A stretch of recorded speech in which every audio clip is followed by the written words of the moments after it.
রাজধানীর তুরাগ এলাকা থেকে নিষিদ্ধ জঙ্গি সংগঠন জামায়াতুল মুজাহিদিন জেএমবির ভারপ্রাপ্ত আমির তাসনিম সহ 7 সদস্যকে গ্রেপ্তার করেছে ঢাকা মহানগর গোয়েন্দা পুলিশ। উদ্ধার করা হয়েছে বিপুল পরিমাণ বিস্ফোরক। প্রাথমিক জিজ্ঞাসাবাদে রাষ্ট্রের ভিআইপি ও ভিভিআইপিদের উপর হামলা ছাড়াও গুরুত্বপূর্ণ স্থাপনায় হামলার পরিকল্পনা করছিল বলে স্বীকার করেছে তারা।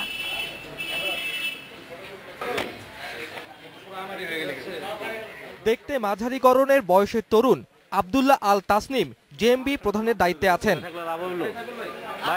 শায়েখ আব্দুর রহমান সিদ্দিকুর রহমান ওরফে বাংলা ভাইয়ের ফাঁসির পর জেএমবি প্রধানের দায়িত্ব নিয়ে আটক হন মাওলানা সাইদুর রহমান।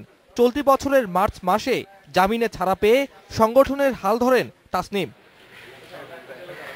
গোয়েন্দা পুলিশের একটি চৌকস দল তুরাগে অভিযান চালিয়ে জেএমবি প্রধান তাসনিম সহ 7 সহযোগীকে আটক করে। তাদের কাছ থেকে বিস্ফোরক তৈরিতে ব্যবহৃত 10 কেজি জেল মিশ্রিত রাসায়নিক পদার্থ ও জিহাদি বই উদ্ধার করা হয়। দুর্বল হয়ে পড়া জেএমবির কার্যক্রম আবারও বিশ্ব মিডিয়ায় জানান দেওয়ার জন্য মধ্যপ্রাচ্যের জঙ্গি সংগঠন আইএস এর সাথে যোগাযোগ স্থাপন করে তাসনিম।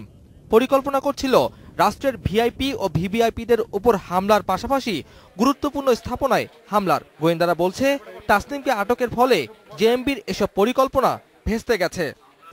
এটিকে বিশ্ব মিডিয়ার দৃষ্টি আকর্ষণে সক্ষম হবে, পাশাপাশি এতে করে তাদের একদিকে যেমন তাদের যারা ঝিমিয়ে পড়া নেতাকর্মী বিভিন্ন জায়গায় এসেছে তারা যেমন রয়েছে তারা যেমন উদ্বুদ্ধ হবে, পাশাপাশি তারা আইএস এর যারা জঙ্গি রয়েছে তাদের দৃষ্টি আকর্ষণে এবং যোগাযোগ স্থাপনে সক্ষম হবে। গোয়েন্দারা বলছে অস্ত্র গোলাবারুদ সংগ্রহ করে বান্দরবনের থানচিতে প্রশিক্ষণ শিবির গড়ে তুলেছে জেএমবি।